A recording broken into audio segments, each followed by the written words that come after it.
ਨਿੱਘਾ ਸਵਾਗਤ ਜੀ ਆਇਆਂ ਨੂੰ। ਅੱਜ ਹੈ ਜੀ 27 ਮਾਰਚ। ਦੁਨੀਆ ਅੱਜ ਥੀਏਟਰ ਦਿਵਸ ਮਨਾ ਰਹੀ ਹੈ। ਥੀਏਟਰ ਯਾਨੀ ਸਟੇਜ ਔਰ ਵਰਲਡ ਥੀਏਟਰ ਡੇ, ਔਰ ਇਸ ਦੇ ਲਈ ਅਸੀਂ ਖਾਸ ਗੱਲਬਾਤ ਕਰਾਂਗੇ ਔਰ ਤੁਹਾਨੂੰ ਸਾਰਿਆਂ ਨੂੰ ਇਸ ਦਿਨ ਦੀ ਮੁਬਾਰਕ, ਕਿਉਂਕਿ ਥੀਏਟਰ ਸਾਡੇ ਸਾਰਿਆਂ ਦੀ ਜ਼ਿੰਦਗੀ ਦਾ ਇੱਕ ਅਹਿਮ ਹਿੱਸਾ ਹੈ, ਇੱਕ ਖਾਸ ਰੋਲ ਅਦਾ ਕਰਦਾ ਹੈ ਸਾਡੇ ਸਾਰਿਆਂ ਦੇ ਜੀਵਨ ਦੇ ਵਿੱਚ। ਮਨੋਰੰਜਨ ਦੇ ਨਾਲ ਸਿੱਖਿਆ ਵੀ ਦਿੰਦਾ ਹੈ। ਸੋ ਬੜੀ ਪ੍ਰੈਕਟੀਕਲ ਚੀਜ਼ ਆ, ਇੱਕ ਪਰਫਾਰਮਿੰਗ ਆਰਟ ਹੈ। ਇਸ ਬਾਰੇ ਗੱਲ ਕਰਾਂਗੇ ਕਿ ਅਸੀਂ ਕਿਸ ਤਰ੍ਹਾਂ ਥੀਏਟਰ ਨੂੰ ਪਿਆਰ ਕਰ ਸਕਦੇ ਹਾਂ। ਜੇ ਖੁਦ ਵੀ ਅਸੀਂ ਰੰਗਕਰਮੀ ਬਣਨਾ ਚਾਹੀਏ ਤਾਂ ਕਿਸ ਤਰ੍ਹਾਂ ਬਣ ਸਕਦੇ ਹਾਂ, ਪਿਛੋਕੜ ਕੀ ਰਿਹਾ ਹੈ, ਕਿਵੇਂ ਇਹ ਸਿੱਖਿਆ ਦਿੰਦਾ, ਕਿਵੇਂ ਸਿੱਖਿਆ ਦਾ ਸਾਧਨ ਹੈ। ਇਹ ਸਾਰੀਆਂ ਗੱਲਾਂ ਅੱਜ ਅਸੀਂ ਕਰਨੀਆਂ ਨੇ। ਔਰ ਮੇਰੇ ਨਾਲ ਸਟੂਡੀਓਜ਼ ਦੇ ਵਿੱਚ ਮੌਜੂਦ ਨੇ TV, film and theatre artist, ਰੰਗਕਰਮੀ ਰਾਜੇਸ਼ ਸ਼ਰਮਾ ਜੀ। ਬਹੁਤ ਬਹੁਤ ਸਵਾਗਤ ਤੁਹਾਡਾ ਸਟੂਡੀਓਜ਼ ਦੇ ਵਿੱਚ, ਗੱਲਾਂ ਤੇ ਗੀਤ ਦੇ ਵਿੱਚ। ਸੰਜੀਵ ਜੀ, ਬਹੁਤ ਬਹੁਤ ਖੁਸ਼ੀ ਹੈ ਮੈਨੂੰ। ਸਭ ਤੋਂ ਪਹਿਲਾਂ ਤਾਂ ਵਰਲਡ ਥੀਏਟਰ ਡੇ ਦੀਆਂ ਸਾਰਿਆਂ ਨੂੰ ਹੀ, ਸਾਰੇ ਦਰਸ਼ਕਾਂ ਨੂੰ, ਤੁਹਾਨੂੰ, ਸਾਰੇ ਸਾਡੇ ਕਰਮੀਆਂ ਨੂੰ ਬਹੁਤ ਬਹੁਤ ਵਧਾਈ ਹੋਵੇ। ਬਿਲਕੁਲ ਜੀ। ਔਰ ਕਹਿੰਦੇ ਵੀ ਨੇ ਕਿ ਜ਼ਿੰਦਗੀ ਵੀ ਇੱਕ ਸਟੇਜ ਹੈ ਨਾ, ਫਿਲਾਸਫੀ ਹੈ, ਦਰਸ਼ਨ ਸ਼ਾਸਤਰ, ਕਿ ਅਸੀਂ ਸਾਰੇ ਆਏ ਹਾਂ, ਆਪਣਾ ਆਪਣਾ ਰੋਲ ਅਦਾ ਕਰਦੇ ਹਾਂ। ਪਰਦਾ ਥੱਲੇ ਆਉਂਦਾ, ਪਰਦਾ ਉੱਤੇ ਜਾਂਦਾ ਹੈ, ਰੋਲ ਅਦਾ ਕਰਕੇ ਅਸੀਂ ਚਲੇ ਜਾਂਦੇ ਹਾਂ। ਪਰ ਕਹਿੰਦੇ ਨੇ ਕਿ ਆਪਣਾ ਰੋਲ ਜੀਵਨ ਦਾ ਇੰਨੀ ਸ਼ਿੱਦਤ ਨਾਲ ਨਿਭਾਓ, ਇੰਨੀ ਵੰਡਰਫੁਲੀ ਤੁਸੀਂ 100% ਦਿਓ ਆਪਣਾ ਪਰਫਾਰਮੈਂਸ ਜ਼ਿੰਦਗੀ ਦੇ ਵਿੱਚ, ਕਿ ਪਰਦਾ ਡਿੱਗਣ ਤੋਂ ਬਾਅਦ ਵੀ ਤਾੜੀਆਂ ਵੱਜਦੀਆਂ ਰਹਿਣ। ਵਾਹ। ਸੋ ਇਹ ਸੰਦੇਸ਼ ਮਿਲਦਾ ਹੈ ਥੀਏਟਰ ਤੋਂ। ਸੋ ਅੱਜ ਦਾ ਦਿਨ 27 ਮਾਰਚ ਕਿਉਂ ਚੁਣਿਆ ਗਿਆ ਤੇ ਕਦੋਂ ਤੋਂ ਇਸ ਦਿਨ ਤੋਂ ਅਸੀਂ ਵਰਲਡ ਥੀਏਟਰ ਡੇ ਮਨਾ ਰਹੇ ਹਾਂ? ਇਹ ਸੰਜੀਵ ਸਾਹਿਬ 1961 ਦੇ ਵਿੱਚ ITI ਇੰਟਰਨੈਸ਼ਨਲ ਥੀਏਟਰ ਇੰਸਟੀਚਿਊਟ ਤੇ ਜੋ ਸਾਰਾ ਵਿਸ਼ਵ ਥੀਏਟਰ ਦਾ ਭਾਈਚਾਰਾ ਹੈ, ਉਹਨਾਂ ਨੇ ਮਿਲ ਕੇ ਡਿਸਾਈਡ ਕੀਤਾ ਕਿ ਇੱਕ ਦਿਨ ਵਰਲਡ ਥੀਏਟਰ ਡੇ ਦੇ ਨਾਂ 'ਤੇ ਹੋਣਾ ਚਾਹੀਦਾ। ਅਤੇ ਉਹ ਫਿਰ ਪਹਿਲੀ ਵਾਰੀ ਇੰਪਲੀਮੈਂਟ ਹੋਇਆ 1962 'ਚ। ਹਾਂਜੀ, 27 ਮਾਰਚ 1962 'ਚ। ਅਤੇ ਪਹਿਲਾ ਜਿਹੜਾ ਸੀਗਾ ਇਹਦਾ ਮੈਸੇਜ, ਉਹ ਜੀਨ ਕੋਕਟੋ ਫਰਾਂਸ ਦੇ ਸੀਗੇ, ਉਹਨਾਂ ਨੇ ਸਭ ਤੋਂ ਪਹਿਲਾਂ ਸੰਦੇਸ਼ ਦਿੱਤਾ। ਅਤੇ ਇਹਦੇ ਵਿੱਚ ਸਭ ਤੋਂ ਵੱਡੀ ਜਿਹੜੀ ਹਾਈਲਾਈਟ ਹੁੰਦੀ ਹੈ, ਜਿਹੜੀ ਇਹਦੀ ਸਭ ਤੋਂ ਵੱਡੀ ਅਟਰੈਕਸ਼ਨ ਹੁੰਦੀ ਆ, ਉਹ ਹੈ ਵਰਲਡ ਥੀਏਟਰ ਡੇ ਮੈਸੇਜ, ਜਿਹੜਾ ਇੱਕ ਸੰਦੇਸ਼ ਦਿੱਤਾ ਜਾਂਦਾ ਹੈ ਆਏ ਸਾਲ ਵਰਲਡ ਥੀਏਟਰ ਡੇ 'ਤੇ। ਉਹ ਕਿਸੇ ਬਹੁਤ ਹੀ ਵਿਖਿਆਤ ਥੀਏਟਰ ਪਰਸਨੈਲਿਟੀ ਉਹਨੂੰ ਲਿਖਦੀ ਹੈ ਹਰ ਵਾਰ ਜੀ, ਅਤੇ ਉਹਦੇ ਵਿੱਚ ਸ਼ਾਂਤੀ ਦਾ ਅਤੇ ਅਮਨ ਦਾ ਪੈਗਾਮ ਹੁੰਦਾ ਹੈ। ਅਤੇ ਇਸ ਵਾਰ ਉਹ ਸੰਦੇਸ਼ ਸਾਡੇ ਇਜਿਪਟੀਅਨ ਐਕਟਰੈਸ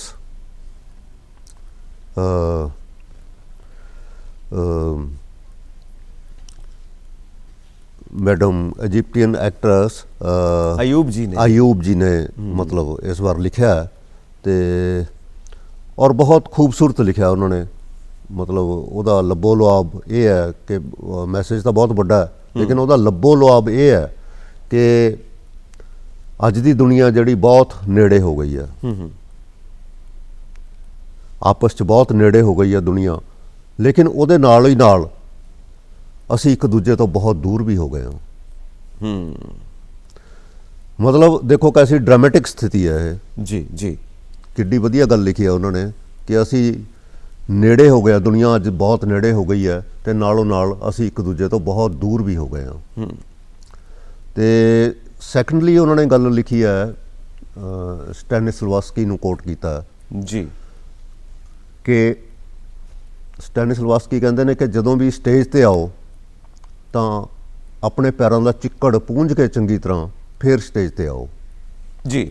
ਚਿੱਕੜ ਤੋਂ ਭਾਵ ਹੈ ਕਿ ਜਿਹੜੀਆਂ ਤੁਹਾਡੇ ਬਾਹਰ ਲੜਾਈ ਝਗੜੇ, ਈਰਸ਼ਾ, ਦਵੇਸ਼, ਰੰਜ, ਤੁਹਾਡੇ ਦੁਨੀਆ ਨਾਲ ਟੈਨਸ਼ਨਾਂ, ਉਹ ਸਾਰੀਆਂ ਨੂੰ ਲਾਹ ਕੇ ਫਿਰ ਸਟੇਜ 'ਤੇ ਆਓ, ਤਾਂ ਜੋ ਤੁਸੀਂ ਨਿਰਮਲ ਹੋਵੋ, ਪਵਿੱਤਰ ਹੋਵੋ। ਅਤੇ ਸਟੇਜ 'ਤੇ ਜਦੋਂ, ਜਿਵੇਂ ਕਿ ਸਾਡੇ ਬਹੁਤ ਹੀ ਮਹਾਨ ਕਲਾਕਾਰ, ਐਕਟਰ, ਮਰਾਠੀ ਐਕਟਰ ਨੇ, ਉਹਨਾਂ ਨੇ ਕਿਹਾ ਕਿ ਮੈਂ ਐਕਟਰ ਨਹੀਂ, ਮੈਂ ਤਾਂ ਕੁਲੀ ਹਾਂ। ਮੈਂ ਜੋ ਇੱਕ ਰਾਈਟਰ ਲਿਖਦਾ, ਜੋ ਇੱਕ ਲੇਖਕ ਲਿਖਦਾ, ਮੈਂ ਉਹ ਸਾਰੇ ਬੋਝ ਨੂੰ ਚੱਕ ਕੇ ਦਰਸ਼ਕਾਂ ਤੱਕ ਪਹੁੰਚਾ ਦਿੰਦਾ। ਉਹ ਸਾਰੇ ਬੋਝ ਨੂੰ ਚੁੱਕ ਕੇ ਮੈਂ ਦਰਸ਼ਕਾਂ ਤੱਕ ਪਹੁੰਚਾਉਣਾ, ਮੈਂ ਕੁਲੀ ਹਾਂ। ਡਾਕਟਰ ਸ਼੍ਰੀ ਰਾਮ ਲਾਗੂ। ਹਾਂਜੀ ਹਾਂ, ਡਾਕਟਰ ਸ਼੍ਰੀ ਰਾਮ ਲਾਗੂ। ਜੀ ਜੀ ਜੀ, ਥੈਂਕ ਯੂ। ਤੇ ਮਤਲਬ ਇਹ ਉਹਨਾਂ ਦੀ ਵਰਡਿੰਗ ਆ ਕਿ ਇਹ ਤਾਂ ਹੀ ਕਰ ਸਕਦਾ ਬੰਦਾ, ਇਸ ਪਵਿੱਤਰਤਾ ਨੂੰ ਤਾਂ ਹੀ ਨਿਭਾ ਸਕਦਾ ਜੇ ਉਹਦੇ ਪੈਰ ਚੰਗੀ ਤਰ੍ਹਾਂ ਸਾਫ਼ ਹੋਣਗੇ, ਉਹਨਾਂ ਤੇ ਕੋਈ ਚਿੱਕੜ ਨਹੀਂ ਲੱਗਿਆ ਹੋਊਗਾ।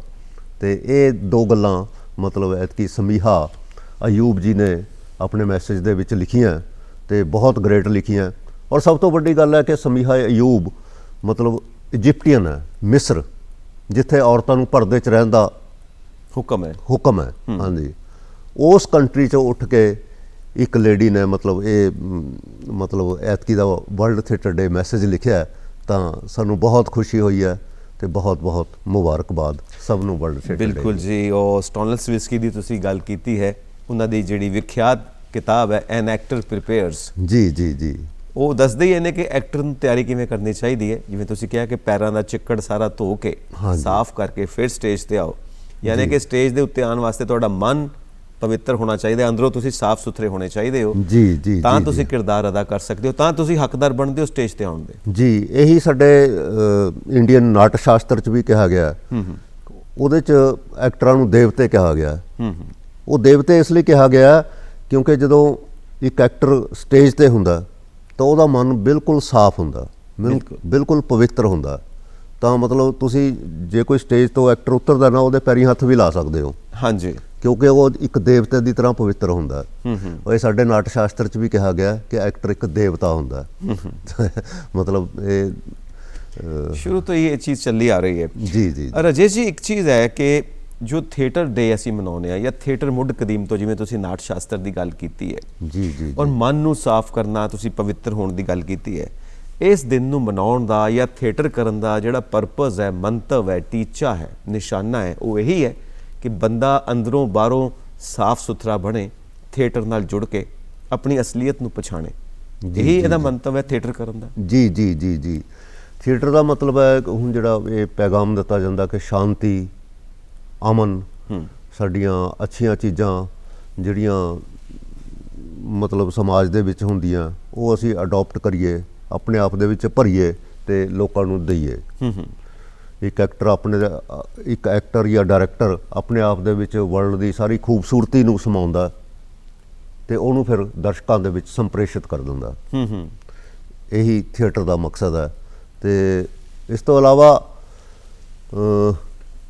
ਥੀਏਟਰ ਮਤਲਬ ਬਹੁਤ ਪਾਵਰਫੁਲ ਚੀਜ਼ ਹੈ, ਬਹੁਤ ਹੀ ਮਤਲਬ ਸਮੇਂ ਤੋਂ ਸਮੇਂ ਮਤਲਬ ਇਸ ਦਾ ਯੂਜ਼ ਹੁੰਦਾ ਆਇਆ ਕਿਸੇ ਵੀ ਮਕਸਦ ਦੇ ਲਈ।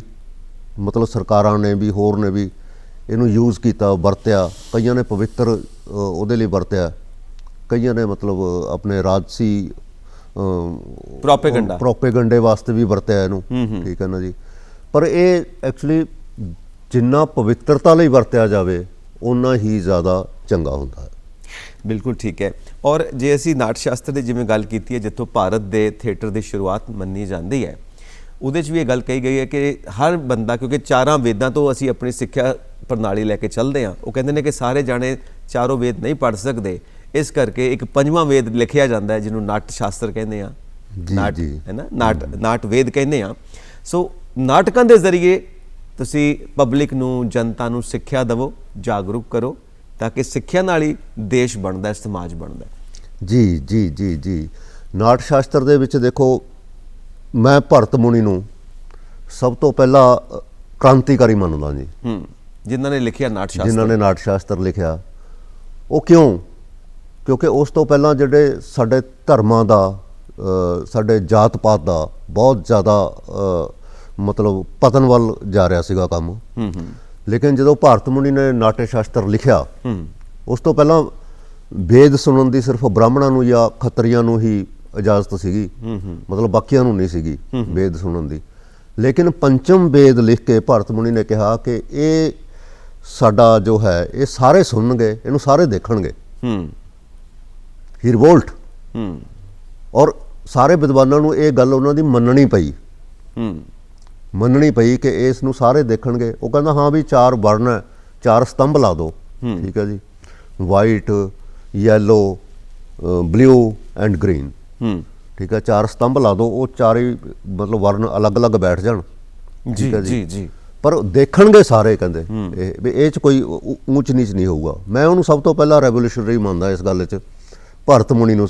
ਮਤਲਬ ਥੀਏਟਰ ਨੇ ਹੀ ਪਹਿਲੀ ਰੈਵੋਲੂਸ਼ਨ ਕੀਤੀ, ਕ੍ਰਾਂਤੀ ਕੀਤੀ ਹੈ ਜੀ, ਸਮਾਜ ਨੂੰ ਬਦਲਿਆ। ਜੀ ਜੀ ਜੀ ਜੀ ਬਿਲਕੁਲ, ਦੇਖਣਾ ਤੇ ਸੁਣਨਾ ਇਹ 2 ਗੁਣ ਨੇ। ਜੀ ਜੀ। ਇਹ ਇੱਕ ਐਸਾ ਖਿਡੌਣਾ ਹੈ ਜੋ ਨਾਟ ਸ਼ਾਸਤਰ ਵਿੱਚ ਹੀ ਲਿਖਦੇ ਨੇ ਕਿ ਇੱਕ ਐਸਾ ਖਿਡੌਣਾ ਹੈ ਜੋ ਸਭ ਦੇ ਮਨ ਨੂੰ ਜਿੱਥੇ ਮਨੋਰੰਜਨ ਵੀ ਦੇਗਾ ਤੇ ਉੱਥੇ ਮਨ ਨੂੰ ਸੰਸਕਾਰ ਵੀ ਦੇਗਾ, ਮਨ ਨੂੰ ਗਿਆਨ ਵੀ ਦੇਗਾ, ਰੌਸ਼ਨੀ ਵੀ ਦੇਗਾ। ਜੀ ਜੀ। ਸੋ ਇਹ ਪ੍ਰਥਾ ਜਿਹੜੀ ਹੈ ਕ੍ਰਾਂਤੀ ਪੈਦਾ ਕਰਨ ਦੀ ਸਮਾਜ ਦੇ ਵਿੱਚ, ਇਹ ਥੀਏਟਰ ਤੋਂ ਸ਼ੁਰੂ ਤੋਂ ਚੱਲੀ ਆ ਰਹੀ ਹੈ ਭਾਰਤ ਦੇ ਵਿੱਚ। ਜੀ ਜੀ। ਇਹਦੇ ਵੱਖ-ਵੱਖ ਪੜਾਅ ਨੇ ਜਿੱਥੋਂ ਅਸੀਂ ਅੱਜ ਤੱਕ ਪਹੁੰਚਦੇ ਹਾਂ।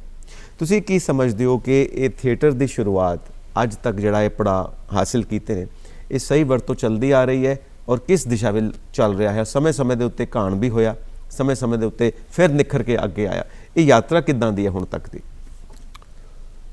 ਯਾਤਰਾ ਦੇਖੋ, ਜੇ ਵਰਲਡ ਵਾਈਡ ਲੈ ਲਿਆ ਜਾਵੇ ਇਹਨੂੰ ਜੀ, ਮਤਲਬ ਗ੍ਰੀਕ ਤੋਂ ਲੈ ਕੇ, ਗ੍ਰੀਕ ਦੇ ਵਿੱਚ ਮਤਲਬ ਇਹ ਐਕਚੁਅਲੀ ਜਿਹੜਾ ਗ੍ਰੀਕ ਹੈ ਨਾ, ਉਹ ਇਹ ਮਾਰਚ ਦੇ ਮਹੀਨੇ 'ਚ ਹੀ ਉਹ ਆਪਣਾ ਜਿਹੜਾ ਫੈਸਟੀਵਲ ਹੈ ਨਾ ਉਹ ਕਰਦੇ ਹੁੰਦੇ ਸੀਗੇ ਜੀ। ਜੀ ਜੀ। ਨਾਟਕ ਕਰਦੇ ਸੀ 3 ਦਿਨ ਦਾ ਵੱਡਾ ਫੈਸਟੀਵਲ ਐਥਨਸ ਸ਼ਹਿਰ ਦੇ ਵਿੱਚ। ਜੀ ਜੀ। ਤਾਂ ਉੱਥੇ ਉਹ ਮਾਰਚ ਦੇ ਮਹੀਨੇ 'ਚ ਹੀ ਕਰਦੇ ਸੀ, ਇਸ ਲਈ ਮਾਰਚ ਦੇ ਮਹੀਨੇ 'ਚ ਹੀ ਇਹ ਵਰਲਡ ਥੀਏਟਰ ਡੇ ਰੱਖਿਆ ਗਿਆ ਹੈ। ਓਕੇ, ਹਾਂਜੀ, ਠੀਕ ਹੈ। ਤੇ ਉਦੋਂ ਉਹ ਟ੍ਰੈਜਡੀ ਕਰਦੇ ਸੀ, ਟ੍ਰੈਜਿਕ ਸੀਗਾ ਉਹਨਾਂ ਦਾ ਕਿ ਐਂਡ ਜਿਹੜਾ ਟ੍ਰੈਜਿਕ ਹੈ, ਮਤਲਬ ਜਿਹੜੀ ਇਹ ਦੁਨੀਆ ਇਹ ਦੁੱਖਾਂ ਨਾਲ ਦੁਖਾਂਤ ਹੈ ਇੱਕ।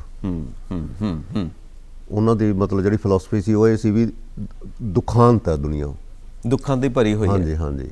ਤੇ ਇੱਧਰ ਪੈਰਲਲ ਸਿਨੇਮਾ ਸਾਡਾ, ਪੈਰਲਲ ਮਤਲਬ ਜਿਹੜਾ ਸਾਡਾ ਉਹ ਚੱਲ ਰਿਹਾ ਸੀ ਥੀਏਟਰ ਇੱਧਰ ਇੰਡੀਆ 'ਚ, ਮਤਲਬ ਭਰਤ ਮੁਨੀ ਤੇ ਕਾਲੀਦਾਸ ਤੇ ਆਪਣੇ ਜਿਹੜੇ ਪੁਰਾਣੇ ਸੰਸਕ੍ਰਿਤ ਨਾਟਕ ਚੱਲ ਰਿਹਾ ਸੀਗਾ, ਉਹਦੇ ਵਿੱਚ ਉਹ ਕਹਿੰਦੇ ਸੀ ਵੀ ਨਹੀਂ, ਸੁਖਾਂਤ ਹੈ, ਜ਼ਿੰਦਗੀ ਸੁਖਾਂਤ ਹੈ। ਤੁਸੀਂ ਦੇਖੋ ਵੀ ਸਾਡੇ ਜਿਹੜੇ ਸੰਸਕ੍ਰਿਤ ਜਾਂ ਉਹਨਾਂ ਦੀ ਤਰਜ਼ 'ਤੇ ਜਿਹੜੀਆਂ ਫਿਲਮਾਂ ਬਣਦੀਆਂ, ਸਾਡਾ ਅੰਤ ਜਿਹੜਾ ਸੁਖਾਵਾਂ ਹੁੰਦਾ। ਬਿਲਕੁਲ, ਅੰਤ ਸੁਖਾਵਾਂ ਹੋਏਗਾ ਸਾਡੇ ਜਿੰਨੇ ਵੀ ਸਾਡੇ ਨਾਟਕ ਦੇ ਕਲਾਈਮੈਕਸ ਨਾਲ ਜੁੜੇ ਹੋਏ ਆ। ਹਾਂਜੀ ਜੀ ਜੀ। ਤੇ ਉਹ ਫਿਰ ਟਾਈਮ ਟੂ ਟਾਈਮ ਜੀ ਚੱਲਦਾ ਰਿਹਾ, ਤਾਂ ਟਾਈਮ ਟੂ ਟਾਈਮ ਚੱਲਦੇ, ਚਲੋ ਇੱਕ ਟਾਈਮ ਬਿਲਕੁਲ ਖਤਮ ਹੋ ਗਿਆ। ਤਾਂ ਫਿਰ ਜਿਹੜੀ ਵੱਡੀ ਘਟਨਾ ਘਟਦੀ ਆ ਸੰਸਾਰ ਦੇ ਵਿੱਚ ਥੀਏਟਰ ਦੇ ਵਿੱਚ, ਉਹ ਹੈ ਸ਼ੇਕਸਪੀਅਰ ਦਾ ਜਨਮ ਲੈਣਾ। ਬਿਲਕੁਲ। ਸ਼ੇਕਸਪੀਅਰ ਦਾ ਜਦੋਂ ਜਨਮ ਹੁੰਦਾ ਤਾਂ ਫਿਰ ਉਹ ਬਹੁਤ ਪੋਪੂਲਰ ਕਰਦਾ ਥੀਏਟਰ ਨੂੰ, ਤਾਂ ਉਹ ਥੀਏਟਰ ਫਿਰ ਕਾਫੀ ਦੇਰ ਤੱਕ ਚੱਲਦਾ। ਉਸ ਤੋਂ ਬਾਅਦ 17ਵੀਂ 18ਵੀਂ ਫਿਰ ਥੱਲੇ ਆ ਜਾਂਦਾ। ਫਿਰ 19ਵੀਂ ਸਦੀ ਦੇ ਵਿੱਚ ਮਤਲਬ ਇੰਜੀਨੀਅਰ ਸੀਗੇ ਇੱਕ, ਉਹ ਮੇਰੇ ਹੁਣ ਨਾਮ ਮਿਸ ਹੋ ਗਿਆ, ਤੇ ਉਹਨਾਂ ਨੇ ਫਿਰ ਦੁਬਾਰਾ ਇਹਨੂੰ ਸ਼ੁਰੂ ਕੀਤਾ। ਗ੍ਰੋਟੋਵਸਕੀ ਜਾਂ ਮਤਲਬ ਸਟੈਨਿਸਲਾਵਸਕੀ, ਇਹ ਸਾਰੇ ਫਿਰ 19ਵੀਂ ਸ਼ਤਾਬਦੀ ਉਸ ਤੋਂ ਬਾਅਦ ਮਤਲਬ ਸਾਡਾ ਸ਼ੁਰੂ ਹੋਇਆ, ਪੋਪੂਲਰ ਹੋਇਆ ਕਾਫੀ। ਹਾਂਜੀ। ਇਸ ਤਰ੍ਹਾਂ ਹੀ ਹਿੰਦੁਸਤਾਨ ਦੇ ਵਿੱਚ ਵੀ ਹਰਸ਼ਵਰਧਨ ਤੋਂ ਲੈ ਕੇ, ਮਤਲਬ ਜਦੋਂ ਸਾਡੀ 6ਵੀਂ ਸ਼ਤਾਬਦੀ ਦੇ ਵਿੱਚ ਹਰਸ਼ਵਰਧਨ ਆਪ ਵੀ ਨਾਟਕ ਲਿਖਦੇ ਸੀ, ਰਾਜਾ ਹਰਸ਼ਵਰਧਨ। ਉਸ ਤੋਂ ਬਾਅਦ ਫਿਰ ਇਨਵੇਡਰਸ ਆਉਣੇ ਸ਼ੁਰੂ ਹੋ ਗਏ ਜੀ, ਸਾਡੇ ਇੱਥੇ ਧਾੜਵੀ ਆਏ ਬਾਹਰੋਂ, ਧਾੜਵੀ ਆਏ ਬਾਹਰੋਂ, ਤੇ ਸਾਡਾ ਥੀਏਟਰ ਖਤਮ ਹੋ ਗਿਆ। ਠੀਕ ਹੈ ਜੀ। ਉਸ ਸਮਿਆਂ ਦੇ ਵਿੱਚ ਜੀ ਇੱਕ ਵੱਡੀ ਘਟਨਾ ਇਹ ਹੈ ਕਿ ਗੋਸਵਾਮੀ ਤੁਲਸੀਦਾਸ, ਉਹਨਾਂ ਨੇ ਥੀਏਟਰ ਦੀ ਪਾਵਰ ਨੂੰ ਸਮਝਿਆ। ਓਕੇ। ਹਾਂਜੀ। ਜਦੋਂ ਮੁਗਲ ਆਏ ਤਾਂ ਉਹ ਜ਼ਬਰਦਸਤੀ ਕਰਦੇ ਸੀ, ਧਰਮ ਪਰਿਵਰਤਨ ਕਰ ਦਿੰਦੇ ਸੀ ਜਾਂ ਹੋਰ ਕਰਦੇ ਸੀ ਜਾਂ ਜੋ ਵੀ, ਹੈ ਨਾ ਜੀ। ਤਾਂ ਕਲਚਰ ਨੂੰ ਵੀ ਬਹੁਤ ਡਿਸਟਰੋਏ ਕਰਦੇ ਸੀ ਉਹ। ਹਾਂਜੀ। ਯੂਨੀਵਰਸਿਟੀਆਂ ਸਾੜ ਦਿੰਦੇ ਸੀ, ਜੋ ਵੀ।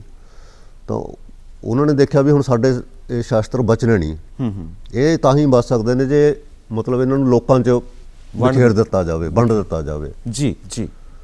ਉਹਨਾਂ ਨੇ ਰਾਮਾਇਣ, ਸੰਸਕ੍ਰਿਤ ਦੇ ਗ੍ਰੰਥ ਨੂੰ, ਵਾਲਮੀਕੀ ਦੀ ਜਿਹੜੀ ਰਾਮਾਇਣ ਹੈ, ਉਹਨੂੰ ਰਾਮਚਰਿਤ ਮਾਨਸ ਹਿੰਦੀ 'ਚ ਟਰਾਂਸਲੇਟ ਕੀਤਾ।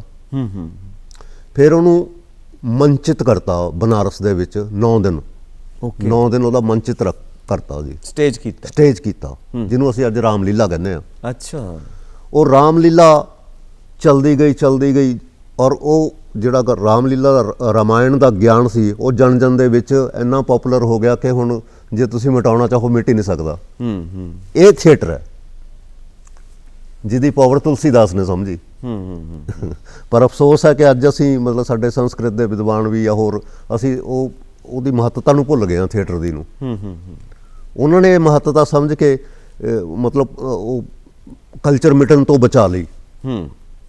ਦੁਨੀਆ ਦੀਆਂ ਸੱਭਿਅਤਾਵਾਂ ਖਤਮ ਹੋ ਗਈਆਂ, ਵੱਡੀਆਂ ਵੱਡੀਆਂ ਗ੍ਰੀਕ ਸੱਭਿਅਤਾ ਜਾਂ ਹੋਰ ਮਿਸਰ ਦੀ ਸੱਭਿਅਤਾ ਹੋਰ, ਲੇਕਿਨ ਹਿੰਦੁਸਤਾਨ ਦੀ ਸੱਭਿਅਤਾ ਜਿਉਂਦੀ ਹੈ। ਕਿਉਂ ਹੈ? ਉਹਦੇ ਪਿੱਛੇ ਰਾਮਲੀਲਾ ਜਾਂ ਕ੍ਰਿਸ਼ਨ ਲੀਲਾ ਜਾਂ ਇਹ ਸਾਰੀਆਂ ਗੱਲਾਂ ਖੜੀਆਂ ਨੇ ਜਿਹੜੀਆਂ ਡਰਾਮਾਟਾਈਜ਼ ਕਰ ਦਿੱਤੀਆਂ ਗਈਆਂ ਵਿਦਵਾਨਾਂ ਨੇ। ਕਿਉਂਕਿ ਸਾਡੇ ਤੁਸੀਂ ਦੱਸਦੇ ਹੋ ਨਾ 4 ਵਰਣ ਨੇ ਤਾਂ 4ਾਂ ਦੇ ਵੱਖ-ਵੱਖ ਕੰਮ ਨੇ, ਹੈ ਨਾ। ਵਿਦਵਾਨਾਂ ਦਾ ਕੰਮ ਜਿਵੇਂ ਬ੍ਰਾਹਮਣ ਕਹਿੰਦੇ ਹਾਂ ਆਪਾਂ, ਕਸ਼ਤਰੀਆ ਦਾ ਕੰਮ ਰੱਖਿਆ ਕਰਨਾ, ਫਿਰ ਵੈਸ਼ਯ ਦਾ ਕੰਮ ਬਿਜ਼ਨਸ ਕਲਾਸ ਪੈਸਾ ਪ੍ਰੋਵਾਈਡ ਕਰਨਾ, ਫਿਰ ਚੌਥਾ ਜੋ ਹੈ ਉਹ ਉਹਨਾਂ ਦੇ ਸਾਰੇ ਸਪੋਰਟ ਕਰਦੇ ਨੇ ਹਰ ਕੰਮ ਦੇ ਵਿੱਚ ਜਿਹੜੇ ਉਹ ਚੌਥਾ ਵਰਣ ਆਪਾਂ ਰੱਖਦੇ ਹਾਂ। ਤਾਂ ਇਹ ਸਾਰਿਆਂ ਦੇ ਕੰਮ ਵੰਡੇ ਗਏ ਤਾਂ ਇਸ ਕਰਕੇ ਸੱਭਿਅਤਾ ਹਜੇ ਵੀ ਜਿਉਂਦੀ ਹੈ। ਔਰ ਕਹਿੰਦੇ ਨੇ ਕਿ ਥੀਏਟਰ ਦੀ ਸ਼ੁਰੂਆਤ ਜਿਹੜੀ ਹੈ ਮੰਨਦੇ ਨੇ ਕਿ ਤ੍ਰੇਤਾ ਯੁੱਗ ਤੋਂ ਹੋਈ। ਕਹਿੰਦੇ ਕਿਉਂ? ਕਹਿੰਦੇ ਸਤਯੁਗ ਦੇ ਵਿੱਚ ਤਾਂ ਸਾਰਾ ਕੁਛ ਹੀ ਸੱਚ ਹੈ ਤੇ ਦਵੰਦ ਕਿੱਥੇ ਹੋਏਗਾ? ਜਦੋਂ ਤ੍ਰੇਤਾ ਚਾਹੁੰਦੇ ਉਦੋਂ ਝੂਠ ਵੀ ਵਿੱਚ ਆਉਂਦਾ ਹੈ ਤੇ ਝੂਠ ਤੇ ਸੱਚ ਦਾ ਦਵੰਦ ਹੀ ਤੇ ਥੀਏਟਰ ਹੈ। ਉਹ ਜਿਹੜਾ ਤੁਸੀਂ ਕਹਿੰਦੇ ਉਹਦੇ ਵਿੱਚੋਂ ਇੱਕ ਰਸਤਾ ਨਿਕਲਦਾ ਜਿਹਨੂੰ ਆਪਾਂ ਮੁਕਤੀ ਦਾ ਮੋਕਸ਼ ਦਾ ਮਾਰਗ ਕਹਿੰਦੇ ਹਾਂ, ਉਹ ਥੀਏਟਰ 'ਚੋਂ ਹੀ ਅਸੀਂ ਇੱਦਾਂ ਲੈ ਕੇ ਚੱਲਦੇ ਹਾਂ। ਸੋ ਇਹ ਗ੍ਰੇਟ ਬਹੁਤ ਮਹਾਨ ਦਰਸ਼ਨ ਹੈ ਸਾਡਾ ਭਾਰਤ ਦਾ ਜੋ ਥੀਏਟਰ ਨੂੰ ਮਹਾਨ ਬਣਾਉਂਦਾ ਹੈ। ਹਾਂ, ਪਰ ਹੁਣ ਅਸੀਂ ਥੀਏਟਰ ਦੀ ਮਹੱਤਤਾ ਭੁੱਲ ਗਏ ਹਾਂ। ਲੇਕਿਨ ਸਾਡੇ ਮਤਲਬ ਪੁਰਾਣੇ ਲੋਕਾਂ ਨੇ ਇਹਨੂੰ ਸਮਝਿਆ ਸੀਗਾ ਜੇ ਹੁਣ ਕੋਈ ਕਲਚਰ ਨੂੰ ਬਚਾ ਸਕਦਾ ਤਾਂ ਥੀਏਟਰ ਹੈ। ਤਾਂ ਅੱਜ ਵੀ ਜਿਵੇਂ ਹੁਣ ਖਤਮ ਹੋ ਰਿਹਾ ਕਲਚਰ, ਜੋ ਗੱਲ ਸਮੀਹਾ ਅਯੂਬ ਨੇ ਕਹੀ ਹੈ ਕਿ ਅਸੀਂ ਖਤਮ ਹੁੰਦੇ ਜਾ ਰਹੇ ਹਾਂ ਗਲੋਬਲਾਈਜੇਸ਼ਨ ਦੇ ਚੱਕਰ 'ਚ। ਅਸੀਂ ਆਪਣੇ ਛੋਟੇ ਛੋਟੇ ਪਿੰਡਾਂ ਦੇ ਗਲੋਬ ਨੇ ਜਿਹੜੇ ਉਹਨਾਂ ਨੂੰ ਖਤਮ ਕਰਦੇ ਜਾ ਰਹੇ ਹਾਂ। ਗਲੋਬਲਾਈਜੇਸ਼ਨ ਦੇ ਵਿੱਚ ਪੈ ਕੇ ਅਸੀਂ ਆਪਣੇ ਜਿਹੜੇ ਛੋਟੇ ਛੋਟੇ ਸਿਤਾਰੇ ਆ ਸਾਡੇ ਪਿੰਡਾਂ ਦੇ, ਉਹ ਕਿਤੇ ਨਾ ਕਿਤੇ ਅਲੋਪ ਹੋ ਰਹੇ ਨੇ।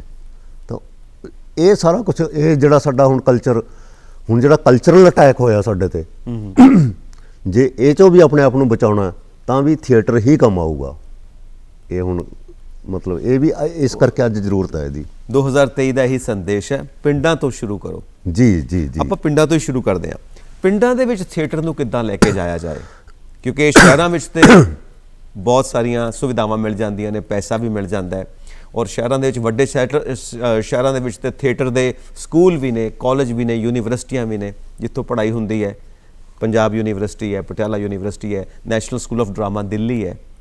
ਸੋ ਪਿੰਡਾਂ ਦੇ ਵਿੱਚ ਤੇ ਕੁਝ ਅਜਿਹਾ ਨਹੀਂ ਹੁੰਦਾ, ਕੋਈ ਗਰੁੱਪ ਨਹੀਂ ਹੈ, ਕੁਝ ਨਹੀਂ। ਆਪਾਂ ਪਿੰਡਾਂ ਤੋਂ ਸ਼ੁਰੂਆਤ ਕਰੀਏ ਤਾਂ ਪਿੰਡਾਂ ਦੇ ਵਿੱਚ ਥੀਏਟਰ ਨੂੰ ਕਿੱਦਾਂ ਮਸ਼ਹੂਰ ਕਰੀਏ, ਕਿੱਦਾਂ ਲੋਕਾਂ ਨੂੰ ਜੋੜੀਏ? ਇਹ ਦੇਖੋ ਸੰਜੀਵ ਜੀ, ਬਹੁਤ ਵਧੀਆ ਗੱਲ ਹੈ ਤੁਹਾਡੀ, ਬਹੁਤ ਹੀ ਖੂਬਸੂਰਤ ਗੱਲ ਹੈ।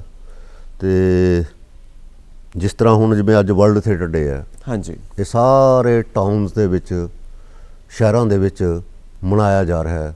ਕੋਈ ਫੈਸਟੀਵਲ ਕਰ ਰਿਹਾ ਹੈ, ਕੋਈ ਸੈਮੀਨਾਰ ਕਰ ਰਿਹਾ ਹੈ, ਅੱਜ ਕੋਈ ਮਤਲਬ ਇਸ ਤਰ੍ਹਾਂ ਮਤਲਬ ਸਾਰੇ ਸ਼ਹਿਰਾਂ 'ਚ ਤਾਂ ਮਨਾਇਆ ਜਾ ਰਿਹਾ ਹੈ। ਲੇਕਿਨ ਜਿਸ ਦਿਨ ਇਹ ਪਿੰਡਾਂ 'ਚ ਮਨਾਇਆ ਜਾਣ ਲੱਗ ਪਿਆ, ਉਸ ਦਿਨ ਸਮਝਾਂਗੇ ਕਿ ਥੀਏਟਰ ਰੈਵੋਲੂਸ਼ਨ ਆਈ ਹੈ। ਸੋ ਇਹਨੂੰ ਪਿੰਡਾਂ ਤੱਕ ਵੀ ਲੈ ਕੇ ਜਾਣਾ ਚਾਹੀਦਾ। ਇਸ ਦਿਨ ਤੋਂ ਹੀ ਚਲੋ ਸ਼ੁਰੂਆਤ ਕਰ ਲਓ ਵੀ ਸਾਰੇ ਪਿੰਡ ਵਾਲਿਆਂ ਨੂੰ ਚਾਹੀਦਾ ਕਿ ਵਰਲਡ ਥੀਏਟਰ ਡੇ 27 ਮਾਰਚ ਨੂੰ ਇੱਕ ਨਾਟਕ ਆਪਣੇ ਪਿੰਡ 'ਚ ਜ਼ਰੂਰ ਕਰਾਉਣ, ਅਤੇ ਇੱਥੋਂ ਹੀ ਸ਼ੁਰੂਆਤ ਲਾ ਲਓ। ਠੀਕ ਹੈ ਜੀ। ਅਤੇ ਦੂਜਾ ਹੈਗਾ ਥੀਏਟਰ ਵਾਲਿਆਂ ਦੀ ਜ਼ਿੰਮੇਵਾਰੀ, ਕਿਉਂਕਿ ਥੀਏਟਰ ਕਰਨ ਵਾਲੇ ਹੀ ਥੀਏਟਰ ਨੂੰ ਜ਼ਿੰਦਾ ਰੱਖਦੇ ਨੇ। ਜੀ ਜੀ। ਸੋ ਉਹਨਾਂ ਦੀ ਜ਼ਿੰਮੇਵਾਰੀ ਹੈ ਕਿ ਉਹ ਪਿੰਡਾਂ ਦੇ ਵਿੱਚ ਜਾਣ, ਉੱਥੇ ਗੱਲ ਕਰਨ, ਕਿਉਂਕਿ ਬਹੁਤ ਸਾਰੇ ਸਾਡੇ ਮਤਲਬ ਪੰਜਾਬੀ 'ਚ ਨਾਟਕ ਇਹੋ ਜਿਹੇ ਹੈਗੇ ਨੇ ਜਿਨ੍ਹਾਂ ਦੇ ਤੁਸੀਂ ਜਿੰਨੇ ਮਰਜ਼ੀ ਸ਼ੋਅ ਕਰ ਲਓ, ਕੋਈ ਇਨਕਾਰ ਨਹੀਂ ਕਰਦਾ। ਜਿਵੇਂ ਦਵਿੰਦਰ ਦਮਨ ਦਾ ਨਾਟਕ ਲਿਖਿਆ ਹੋਇਆ ਛਿਪਣ ਤੋਂ ਪਹਿਲਾਂ, ਭਗਤ ਸਿੰਘ ਦੇ ਜੀਵਨ 'ਤੇ ਹੈ, ਪਿੰਡਾਂ 'ਚ ਬਹੁਤ ਪਸੰਦ ਕੀਤਾ ਜਾਂਦਾ ਜੀ। ਹਾਂਜੀ, ਠੀਕ ਹੈ ਜੀ। ਜਾਂ ਗੁਰਸ਼ਰਨ ਸਿੰਘ ਮਾਡਲ ਹੈ, ਠੀਕ ਹੈ ਜੀ। ਗੁਰਸ਼ਰਨ ਭਾਜੀ ਦਾ ਜਿਹੜਾ ਥੀਏਟਰ ਹੈ, ਕਿਉਂਕਿ ਉਹਦੇ ਵਿੱਚ ਮੈਸੇਜ ਤਾਂ ਹੁੰਦਾ ਹੀ ਹੁੰਦਾ, ਨਾਲ ਇੱਕ ਕਾਮੇਡੀ ਵੀ ਹੁੰਦੀ ਹੈ। ਉਹ ਮਤਲਬ ਜਿਹੜੇ ਪੇਂਡੂ ਮਤਲਬ ਜਦ ਆਪਾਂ ਪਿੰਡ 'ਚ ਜਾ ਕੇ ਕਰਦੇ ਹਾਂ ਤਾਂ ਉੱਥੇ ਬੱਚੇ ਵੀ ਦਰਸ਼ਕ ਹੈ, ਉੱਥੇ ਲੇਡੀਜ਼ ਵੀ ਦਰਸ਼ਕ ਹੈ, ਉੱਥੇ ਮਤਲਬ ਸਿਆਣੇ ਬੰਦੇ ਵੀ ਦਰਸ਼ਕ ਹੈ, ਉੱਥੇ ਹਰ ਕਿਸਮ ਦਾ ਦਰਸ਼ਕ ਹੁੰਦਾ ਪਿੰਡਾਂ ਦੇ ਵਿੱਚ।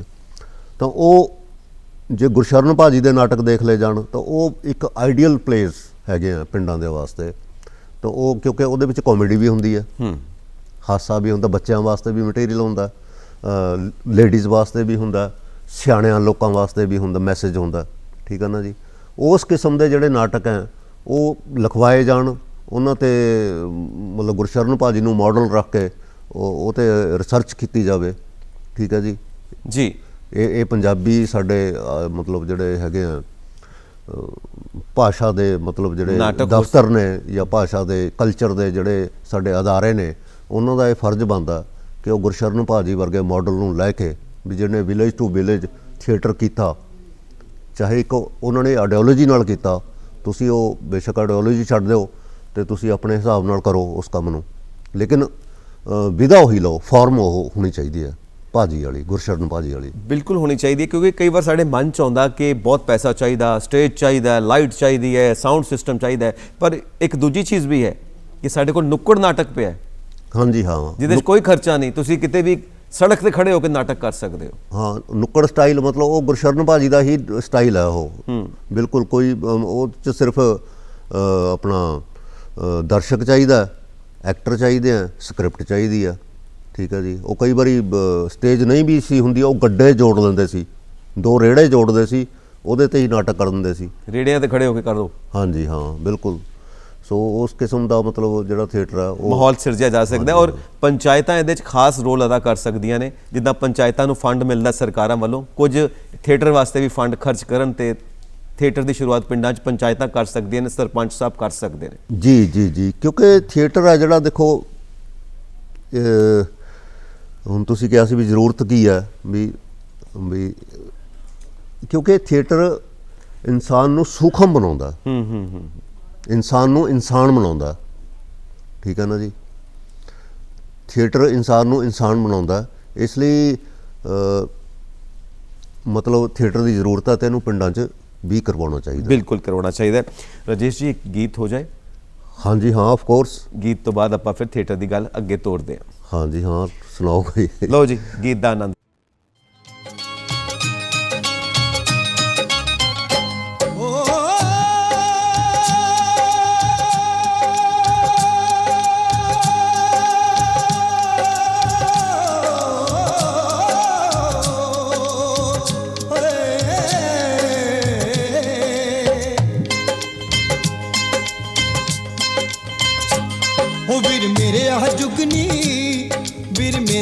जुगनी हसदी है ते आप बीतियां दस दिए वीर मेरे आ जुगनी हसदी है ते आप बीतियां दस दिए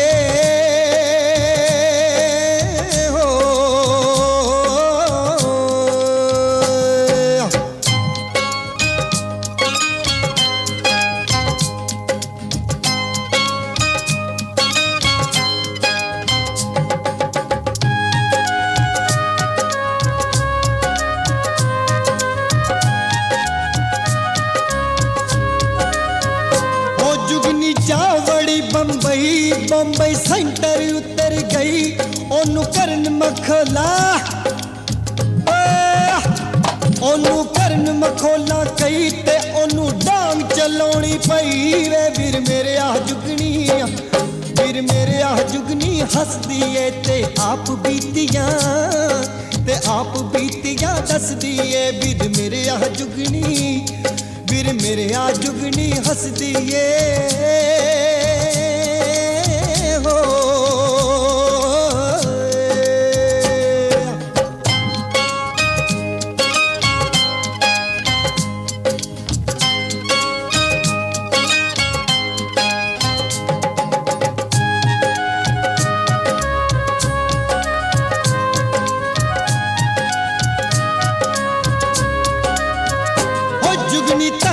बिल्डिंग बल्ले कहंदी अशके बल्ले बल्ले लोकां आसमान ने हो लोकां आसमान ने मल्ले इता लाउणगे रब नू थल्ले वीर मेरे आ जुगनी हसदी है ते आप बीतियां दसदी है वीर मेरे आ जुगनी हसदी है।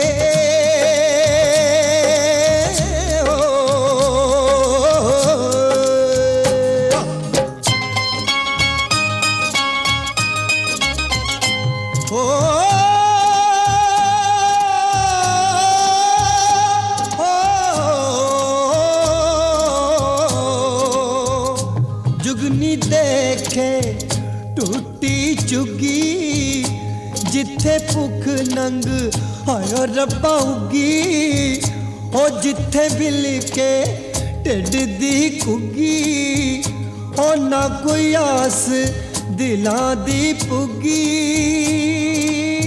ਹੋ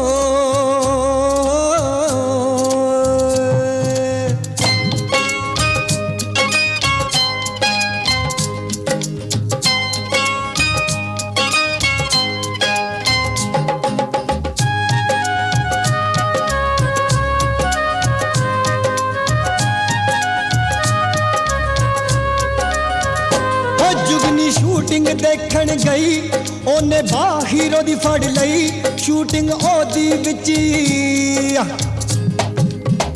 ਉਹ ਸ਼ੂਟਿੰਗ ਉਹਦੀ ਹੀ ਵਿੱਚ ਰੁਕ ਗਈ ਤੇ ਉੱਥੇ ਬੜੀ ਪਸੂੜੀ ਪਈ ਵੇ ਵੀਰ ਮੇਰੇ ਆ ਜੁਗਨੀ ਆ ਵੀਰ ਮੇਰੇ ਆ ਜੁਗਨੀ ਹੱਸਦੀ ਏ ਤੇ ਆਪ ਬੀਤੀਆਂ ਦੱਸਦੀ ਏ ਵੀਰ ਮੇਰੇ ਆ ਜੁਗਨੀ ਵੀਰ ਮੇਰੇ ਆ ਜੁਗਨੀ ਹੱਸਦੀ ਏ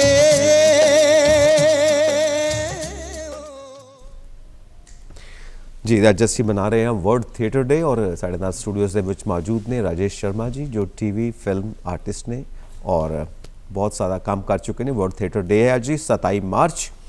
ਸੋ ਰੰਗਕਰਮੀ ਰਾਜੇਸ਼ ਸ਼ਰਮਾ ਜੀ ਸਾਡੇ ਨਾਲ ਮੌਜੂਦ ਨੇ। 40 ਸਾਲ ਦਾ ਤੁਹਾਡਾ ਤਜਰਬਾ ਹੈ ਔਰ ਤੁਸੀਂ ਪੰਜਾਬੀ ਯੂਨੀਵਰਸਿਟੀ ਪਟਿਆਲਾ ਤੋਂ 1985 ਦੇ ਵਿੱਚ ਪਾਸ ਆਊਟ ਹੋ ਥੀਏਟਰ ਡਿਪਾਰਟਮੈਂਟ ਜੀ। ਸੋ ਇੱਕ ਲੰਬਾ ਤੁਹਾਡਾ ਤਜਰਬਾ। ਜੀ ਦਰਸ਼ਕ ਚਾਹੁੰਦੇ ਨੇ ਕਿ ਤੁਸੀਂ क्योंकि परफॉर्म करते हो डायरैक्टर भी हो लिखते भी हो कुछ डायलॉग हो जाए उस तो बाद आप गलबात शुरू करते हैं क्योंकि साढ़े दर्शक चाहते हैं थोड़ी परफॉर्मेंस देखना। वाह जी वाह वैसे तो मैं ये मतलब एक परफॉर्मेंस खड़ के होंगी है थोड़ी जी लेकिन चलो बैठे बैठे कर दें क्योंकि डायलॉग जोड़े मतलब हाइट ऑफ इमोशंस जिन्हें ड्रामा कहते हैं यस वो थोड़ा खड़के ही होंगे स्टेज पे चलो बैठ के कर देने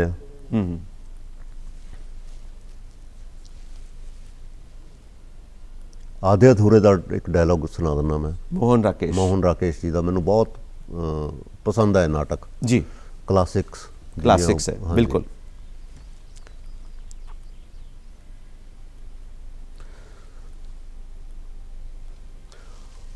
असल बात इतनी ही कि महेंद्र की जगह कोई भी आदमी होता तुम्हारी जिंदगी में तो साल 2 साल बाद तुम यही सब महसूस करती यही सब सोचती क्योंकि तुम्हारे लिए जीने का मतलब रहा है कितना कुछ एक साथ होकर कितना कुछ एक साथ पाकर और कितना कुछ एक साथ ओढ़कर जीना कि वो इतना कुछ कभी तुम्हें किसी एक जगह ना मिल पाता।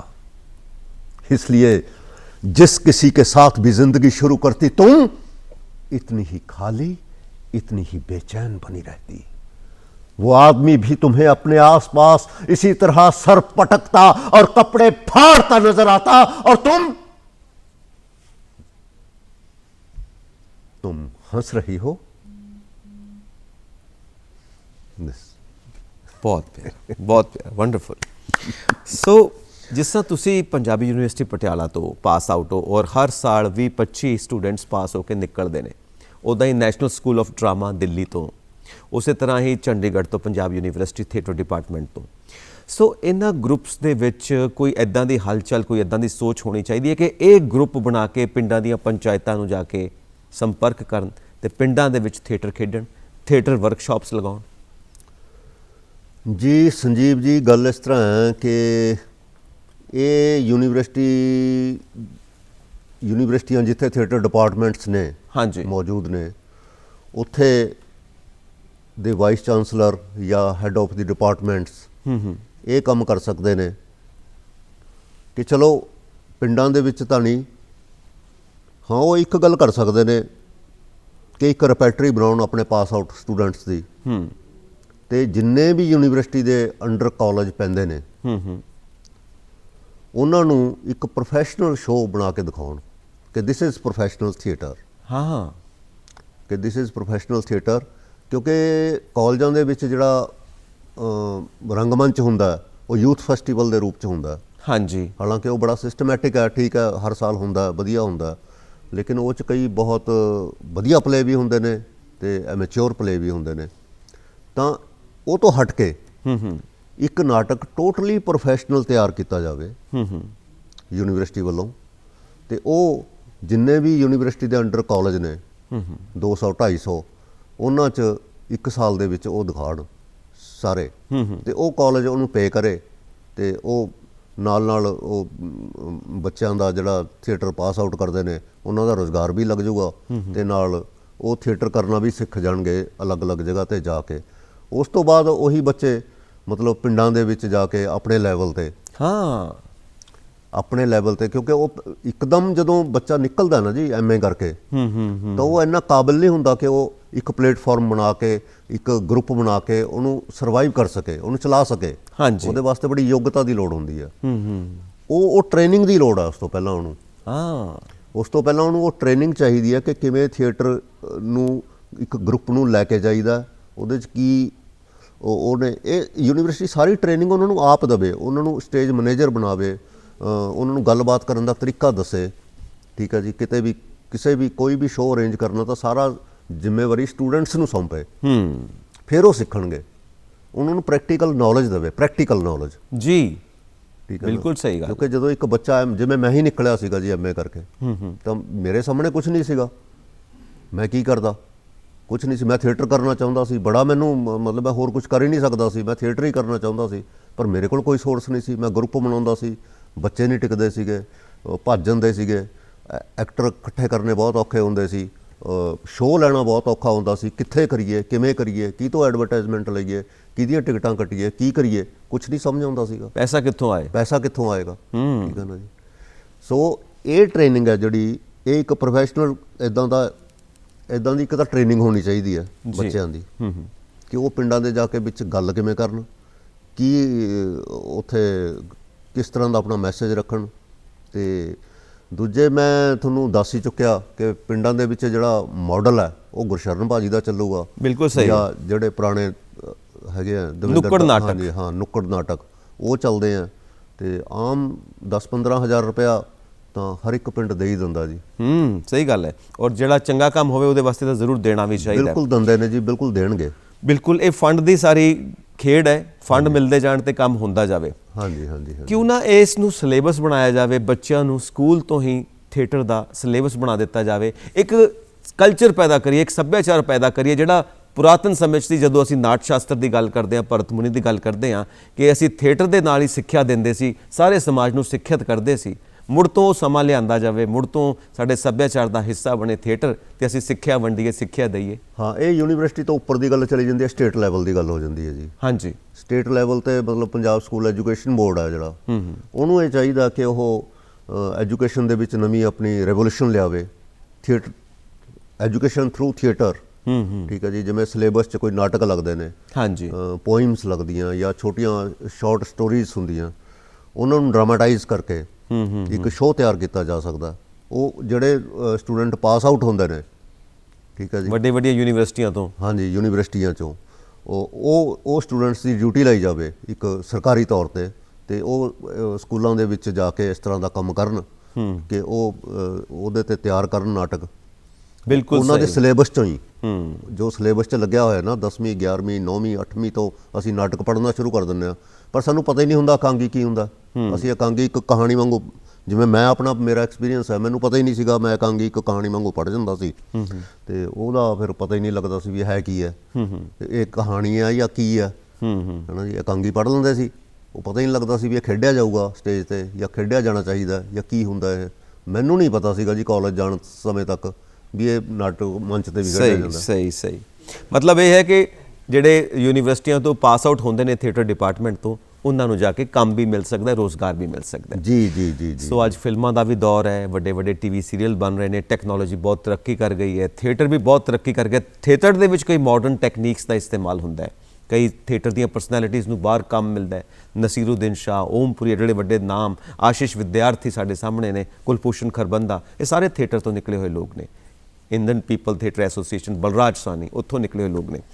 ਸੋ ਟੈਕਨੋਲੋਜੀ ਬਹੁਤ ਭਰਪੂਰ ਇਸਤੇਮਾਲ ਹੁੰਦੀ ਹੈ ਥੀਏਟਰ ਦੇ ਵਿੱਚ ਵੀ। ਮਤਲਬ ਬਹੁਤ ਕੰਮ ਹੈ, ਇਹਦੇ ਵੱਲ ਧਿਆਨ ਦਿੱਤਾ ਜਾਵੇ। ਜੋ ਤਿਆਰ ਹੋ ਰਹੇ ਨੇ, ਪਿੱਛੇ ਆ ਰਹੀ ਪੀੜ੍ਹੀ ਹੈ, ਤੁਹਾਡਾ ਸੰਦੇਸ਼ ਕੀ ਹੈ ਇਸ ਦਿਨ ਦੇ ਉੱਤੇ ਉਸ ਪੀੜ੍ਹੀ ਦੇ ਵਾਸਤੇ ਕਿ ਕਿੱਦਾਂ ਤਿਆਰ ਹੋਈਏ? ਅਸੀਂ ਥੀਏਟਰ ਵਾਸਤੇ?